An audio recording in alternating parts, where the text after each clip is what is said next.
اگلے ایوارڈ کے لیے میں دعوت دوں گا فاروق خان کاکر سے۔ آج کی یہ پروکار تقریب اس بات کی شاہد ہے کہ بلوچستان کی سرزمین ہمیشہ ایسے سپوت پیدا کرتی ہے جو اپنی بساط سے بڑھ کر عوامی خدمت کے جذبے کے ساتھ آگے بڑھتے ہیں۔ انہی درختہ شخصیات میں سے ایک نمایاں نام جناب فاروق خان کاکر صاحب کا ہے، جو کہ متحدہ قبائل فیڈریشن کے صدر ہیں۔ جناب فاروق خان کاکر صاحب نے اپنی زندگی کو سیاسی، سماجی اور ادبی خدمات کے لیے وقف کر رکھا ہے۔ انہوں نے قبائل کے مابین اتحاد و بھائی چارے کو فروغ دیا، گھریلو اور قبائلی تنازعات کو حل کیا اور ایسے مسائل میں صلح و صفائی قائم کی جنہوں نے بچوں لوگوں کو تقسیم کیے رکھا تھا۔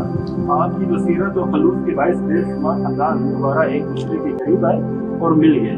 مزید برآں آپ کے عوامی خدمت کا یہ عالم ہے کہ بلوچستان کے بے شمار متحد خاندان آپ کی جدوجہد کے نتیجے میں آج بھی ماہانہ راشن سے مستفید ہو رہے ہیں۔ آپ نے ہمیشہ اپنی خدمات کو نمایاں نہیں کیا، لیکن حقیقت یہ ہے کہ آپ کی قربانیاں اور جدوجہد بلوچستان کی تاریخ میں سنہری حروف سے لکھی جائے گی۔ تو میں فاروق کاکر صاحب سے درخواست کروں کہ دعائیں اور اپنے احوال نصیب کریں۔